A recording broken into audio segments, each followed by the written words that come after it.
ಮುಂದೆ ಇರುವವರಿಗೆ ಯಾವುದೇ ಇಚ್ಛೆ ಇರದೆ ಅವರೊಂದಿಗೆ ಸಂಬಂಧ ಬೆಸೆಯುವುದರಲ್ಲಿ ಯಾವ ಅರ್ಥವೂ ಇರುವುದಿಲ್ಲ. ಯಾರಾದರೂ ನೀವಿಲ್ಲದೆ ಸಂತೋಷವಾಗಿ ಇದ್ದರೆ ಇರಲಿ ಬಿಡಿ. ಅವರ ಹಿಂದೆ ಹಿಂದೆ ಹೋಗಿ ನಿಮ್ಮ ಸೆಲ್ಫ್ ರೆಸ್ಪೆಕ್ಟನ್ನು ಹಾಳು ಮಾಡಿಕೊಳ್ಳಬೇಡಿ. ಯಾರಾದರೂ ಹೋಗುತ್ತಿದ್ದಾರೋ ಹೋಗಲಿ ಬಿಡಿ. ಒಂದು ವೇಳೆ ಅವರು ನಿಂತರೂ ಕೂಡ ನಾಳೆ ಅವರು ಹೋಗಿಯೇ ಹೋಗುತ್ತಾರೆ. ಸತ್ಯವು ಯಾವಾಗಲೂ ಮೌನವಾಗಿರುವವರ ಒಳಗೆ ಸಿಗುತ್ತದೆ. ಆದರೆ ಸುಳ್ಳು ಮಾತನಾಡುವರು ಯಾವಾಗಲೂ ಗದ್ದಲ ಮಾಡಿಕೊಳ್ಳುತ್ತಾರೆ. ಇವತ್ತು ಈ ದಿನವನ್ನ ನಿಮ್ಮ ಹತ್ತಿರ ತುಂಬಾನೇ ನಾಳೆಗಳಿವೆ ಎಂದು ಯೋಚಿಸುತ್ತಾ ಹಾಳು ಮಾಡಿಕೊಳ್ಳಬೇಡಿ. ಒಬ್ಬ ಒಳ್ಳೆಯ ವ್ಯಕ್ತಿಗೆ ಯಾವತ್ತಿಗೂ ಕೂಡ ಮೋಸ ಮಾಡಬೇಡಿ. ನೀವು ಮಾಡಿದ ಮೋಸವನ್ನ ಜೀವನ ಪೂರ್ತಿ ಪಶ್ಚಾತ್ತಾಪ ಪಡುವ ಹಾಗೆ ಯಾರಿಗೆ ನಷ್ಟವನ್ನ ಸಹಿಸಿಕೊಳ್ಳುವ ತಾಕತ್ತಿದೆಯೋ ಅವರಿಗೆ ಗಳಿಸುವ ಕ್ಷಮತೆ ಇರುತ್ತದೆ.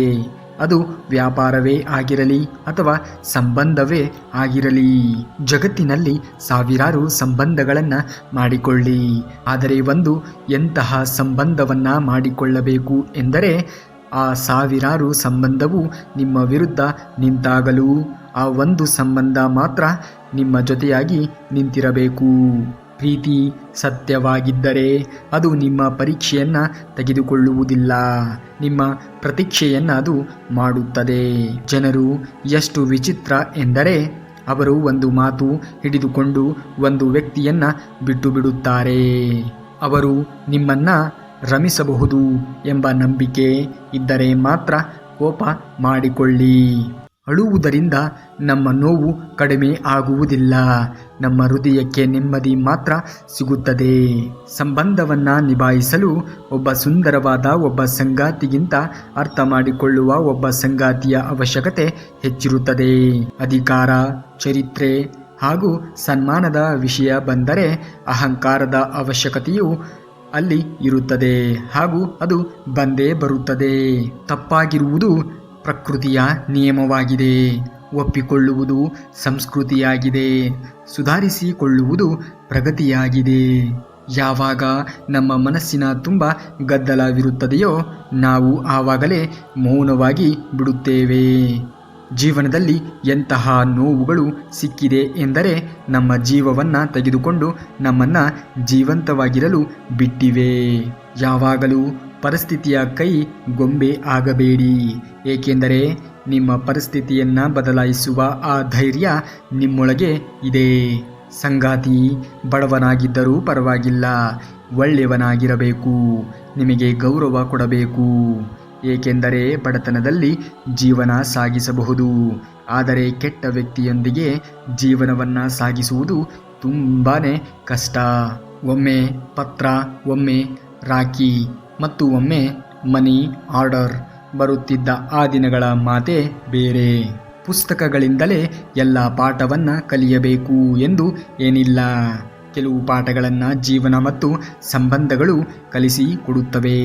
ಪ್ರತಿ ವ್ಯಕ್ತಿಯಲ್ಲೂ ಏನಾದರೂ ಪ್ರತಿಭೆ ಇದ್ದೇ ಇರುತ್ತದೆ. ಆದರೆ ಮನುಷ್ಯ ಬೇರೆಯವರ ರೀತಿ ಆಗಲು ಹೋಗಿ ಎಲ್ಲವನ್ನ ಹಾಳು ಮಾಡಿಕೊಂಡು ಬಿಡುತ್ತಾನೆ.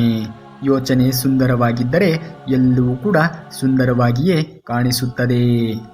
ಹೇಗೆ ಬೇರೆಯವರ ವರ್ತನೆ ನಿಮಗೆ ಇಷ್ಟ ಆಗುವುದಿಲ್ಲ, ಅದೇ ರೀತಿ ವರ್ತನೆಯನ್ನು ನೀವು ಬೇರೆಯವರೊಂದಿಗೆ ಮಾಡಬೇಡಿ. ಎಲ್ಲಿಯವರೆಗೆ ಜೀವನದಲ್ಲಿ ಏನಾದರೂ ಸಾಧಿಸುವುದಿಲ್ಲವೋ ಅಲ್ಲಿಯವರೆಗೆ ನಿನ್ನನ್ನು ಯಾರೂ ಕೂಡ ಗೌರವಿಸುವುದಿಲ್ಲ ಮತ್ತು ನಿನ್ನಲ್ಲೂ ಕೇಳುವುದೂ ಇಲ್ಲ. ಜೀವನದಲ್ಲಿ ಒಂದು ಪಾಠ ಕಲಿತಿದ್ದೇವೆ, ಗೆಳೆತನ ಮಾಡಿ ಅಥವಾ ಪ್ರೀತಿ ಮಾಡಿ, ಆದರೆ ಯಾರಿಂದಲೂ ಕೂಡ ಅಪೇಕ್ಷೆಯನ್ನು ಮಾತ್ರ ಮಾಡಲೇಬೇಡಿ. ಯಾರ ಜೀವನ ಪರಿಪೂರ್ಣವಾಗಿದೆ ಹೇಳಿ? ಮನುಷ್ಯ ಒಂದು ಪಡೆಯಲು ಇನ್ನೊಂದನ್ನು ಕಳೆದುಕೊಳ್ಳಲೇಬೇಕಾಗುತ್ತದೆ. ಎಷ್ಟು ದೊಡ್ಡ ಹೃದಯವೋ ಅಷ್ಟೇ ನೋವು ಕೂಡ ಸಿಗುತ್ತದೆ.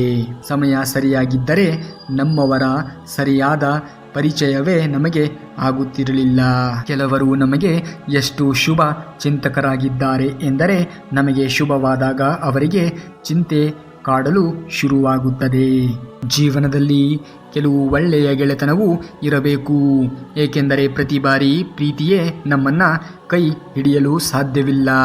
ಪ್ರೀತಿಯೂ ಬೇಕು ಮತ್ತು ನೆಮ್ಮದಿಯೂ ಬೇಕು ಎಂದರೆ ಹೇಗೆ ಅಮಾವಾಸ್ಯೆಯ ರಾತ್ರಿ ಚಂದ್ರನೂ ಬೇಕು ಅನ್ನುವಂತೆ, ರಾತ್ರಿ ಅಳುತ್ತಾ ಮಲಗಿ ಮುಂಜಾನೆ ಯಾರಿಗೂ ಗೊತ್ತಾಗದಂತೆ ಸಹಜವಾಗಿರುವ ಕಲೆಯನ್ನ ಜೀವನವೇ ಕಲಿಸಿಕೊಡುತ್ತದೆ.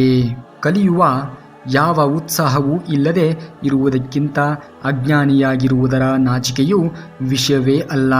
ದಾರಿ ಯಾವುದಾದರೂ ಏನು, ಬಿಡುವವರು ಬಿಟ್ಟೇ ಹೋಗುತ್ತಾರೆ. ಪರಿಸ್ಥಿತಿ ಯಾವುದಾದರೇನು, ನಿಭಾಯಿಸುವವರು ನಿಭಾಯಿಸಿಯೇ ನಿಭಾಯಿಸುತ್ತಾರೆ. ನಾವು ಜೀವನದ ಎಂತಹ ತಿರುವಿನಲ್ಲಿ ನಿಂತಿದ್ದೇವೆ ಎಂದರೆ ಪಡೆದುಕೊಳ್ಳುವ ಖುಷಿ ಇಲ್ಲ ಮತ್ತು ಕಳೆದುಕೊಳ್ಳುತ್ತೇವೆ ಎಂಬ ದುಃಖವೂ ಇಲ್ಲ. ಎಲ್ಲಿ ಸನ್ಮಾನ ಇಲ್ಲವೋ ಅಲ್ಲಿಗೆ ಹೋಗಬೇಡಿ. ಯಾರು ನಿಮ್ಮನ್ನ ಕೇಳಿಸಿಕೊಳ್ಳುವುದಿಲ್ಲವೋ ಅವರಿಗೆ ಅರ್ಥ ಮಾಡಿಸಲು ಹೋಗಬೇಡಿ.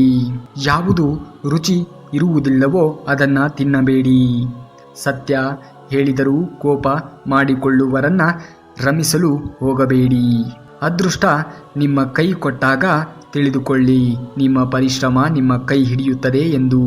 ಎಷ್ಟು ನೀವು ತುಂಬ ಪ್ರಾಮಾಣಿಕ, ಸತ್ಯ ಹಾಗೂ ಸರಳ ವ್ಯಕ್ತಿಯಾಗಿರುತ್ತೀರಿಯೋ ಅಷ್ಟೇ ನಿಮ್ಮನ್ನ ಕೊಳ್ಳೆ ಹೊಡೆಯುತ್ತಾರೆ ಮತ್ತು ಮೋಸ ಹೋಗುತ್ತೀರಿ.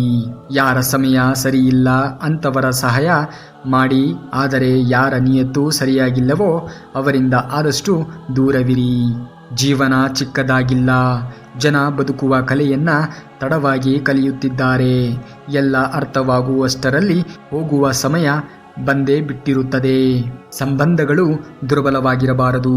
ಒಬ್ಬರು ಶಾಂತವಾಗಿದ್ದರೆ ಮತ್ತೊಬ್ಬರು ಧ್ವನಿ ಗೂಡಿಸಬೇಕು. ಯಶಸ್ಸನ್ನ ಗಳಿಸುವುದು ಸುಲಭ, ಆದರೆ ಅದನ್ನು ಕಾಯ್ದುಕೊಳ್ಳುವುದು ತುಂಬ ದೊಡ್ಡ ವಿಷಯ. ನೀವು ತಾಳ್ಮೆಯಿಂದ ದೂರವಿದ್ದಾಗ ಆಗುವ ನೋವು ಅವರಿಗೆ ಅರಿವಿಗೆ ಬಂದೇ ಬರುತ್ತದೆ. ನೀವು ಬೇರೆಯವರಿಗೆ ಸೇರಿದ ಮೇಲೆ ಪ್ರೀತಿಯ ಅನುಭವ ಅವರನ್ನ ಕಾಡತೊಡಗುತ್ತದೆ. ಎಷ್ಟು ವಿಚಿತ್ರ ಅಲ್ವಾ? ವಿಶ್ವಾಸವು ಮುಂದಿನ ವ್ಯಕ್ತಿಯ ನಿಜ ಸ್ವರೂಪವನ್ನ ನೋಡಿಯೇ ಮಾಡಲಾಗುತ್ತದೆ. ಅದೇ ನಿಜ ಸ್ವರೂಪವನ್ನ ನೋಡಿದ ಮೇಲೆ ವಿಶ್ವಾಸ ಒಡೆದು ಬಿಡುತ್ತದೆ. ಜಗತ್ತು ತುಂಬ ಸ್ವಾರ್ಥಿ. ಇದರಿಂದ ಒಳ್ಳೆಯತನದ ನಿರೀಕ್ಷೆಯನ್ನ ಯಾವತ್ತೂ ಕೂಡ ಇಟ್ಟುಕೊಳ್ಳಬೇಡಿ. ನಮ್ಮವರೇ ಕಲಿಸಿಕೊಟ್ಟಿರುತ್ತಾರೆ ಯಾರು ನಮ್ಮವರಲ್ಲ ಎಂದು. ನಾನು ಒಳ್ಳೆಯವನಾಗಿಯೂ ನೋಡಿದ್ದೇನೆ, ಆದರೆ ಜನ ನಮ್ಮನ್ನ ಕೆಟ್ಟವರಾಗಿಯೇ ನೋಡಿದ್ದಾರೆ. ಕೆಲವು ವಿಷಯಗಳನ್ನ ಸೊಕ್ಕಿನಿಂದ ಅಲ್ಲ, ಆತ್ಮ ಸನ್ಮಾನಕ್ಕಾಗಿ ಬಿಡಬೇಕಾಗುತ್ತದೆ. ಮುಂದೆ ಇರುವವರಿಗೆ ಯಾವುದೇ ಇಚ್ಛೆ ಇರದೆ ಅವರೊಂದಿಗೆ ಸಂಬಂಧವನ್ನ ಬೆಳೆಸುವುದರಲ್ಲಿ ಯಾವ ಅರ್ಥವೇ ಇರುವುದಿಲ್ಲ. ಯಾರದು ಪ್ರಶಂಸೆ ಮಾಡಿದರೂ ನಿಂದನೆ ಮಾಡಿದರೂ ಎರಡೂ ಒಳ್ಳೆಯದೇ. ಏಕೆಂದರೆ ಪ್ರಶಂಸೆ ಪ್ರೇರಣೆಯನ್ನ ನೀಡಿದರೆ ನಿಂದನೆ ಸಾವಧಾನವಾಗಿರುವ ಅವಸರವನ್ನ ಕೊಡುತ್ತದೆ. ಮೂರ್ಖರೊಂದಿಗೆ ಮಾತಿಗಿಳಿಯುವ ವ್ಯಕ್ತಿ ಬುದ್ಧಿವಂತನಾಗಲು ಸಾಧ್ಯವೇ ಇಲ್ಲ. ಮೂರ್ಖರನ್ನ ಗೆಲ್ಲಲು ಸರ್ವಶ್ರೇಷ್ಠ ಉಪಾಯವೇನೆಂದರೆ ಅದನ್ನ ನಿರ್ಲಕ್ಷಿಸುವುದು. ಜೀವನದಲ್ಲಿ ಶಾರ್ಟ್ಕಟ್ ಇರುವುದಿಲ್ಲ. ಯಶಸ್ವಿ ಆಗಬೇಕೆಂದರೆ ಜೀವನದಲ್ಲಿ ನಿಧಾನವಾಗಿ ಮುಂದುವರಿಯುತ್ತಾ ಇರಬೇಕಾಗುತ್ತದೆ. ರಕ್ತ ಸಂಬಂಧಗಳಿಗಿಂತ ವಿಶ್ವಾಸವು ಹೆಚ್ಚು ಮುಖ್ಯ ನ್ಯಾಯವಾಗಿರುತ್ತದೆ. ವಿಶ್ವಾಸವಿದ್ದರೆ ಅಪರಿಚಿತರು ತಮ್ಮವರೆನಿಸಿಕೊಳ್ಳುತ್ತಾರೆ. ವಿಶ್ವಾಸವೇ ಇಲ್ಲವೆಂದರೆ ನಮ್ಮವರೇ ಅಪರಿಚಿತರಾಗಿರುತ್ತಾರೆ. ಆರ್ಥಿಕ ಸ್ಥಿತಿ ಗಟ್ಟಿಯಾಗಿರಲಿ ಬಿಡಲಿ, ಆದರೆ ಮಾನಸಿಕ ಸ್ಥಿತಿ ಮಾತ್ರ ಗಟ್ಟಿ ಆಗಿರಬೇಕು. ಆ ಭಗವಂತನಿಗೆ ಗೊತ್ತು ನೀವು ಯಾವುದಕ್ಕಾಗಿ ಎಷ್ಟು ತಾಳ್ಮೆಯಿಂದ ಕಾದಿರುವಿರಿ ಎಂದು. ನಂಬಿಕೆ ಇಡಿ, ನಿಮ್ಮ ತಾಳ್ಮೆ ಪ್ರತಿ ಕ್ಷಣದ ಬೆಲೆ ಸಿಕ್ಕೇ ಸಿಗುತ್ತದೆ. ಯಾರು ನಿಮ್ಮನ್ನ ಅರ್ಥ ಮಾಡಿಕೊಳ್ಳಲ್ಲ ಎಂದು ಟೆನ್ಷನ್ ಮಾಡಿಕೊಳ್ಳಬೇಡಿ. ಒಳ್ಳೆಯ ಪುಸ್ತಕ ಮತ್ತು ಒಳ್ಳೆಯ ಜನ ಎಲ್ಲರಿಗೂ ಅರ್ಥ ಆಗುವುದಿಲ್ಲ. ಒಳ್ಳೆಯವರಾಗಿ ಇರಬೇಕೆಂದರೆ ತಂದೆ ತಾಯಿಗಳಿಗೆ ಒಳ್ಳೆಯವರಾಗಿರಿ. ಆ ಭಗವಂತನ ದೃಷ್ಟಿಯಲ್ಲಿ ಒಳ್ಳೆಯವರಾಗಿರಿ.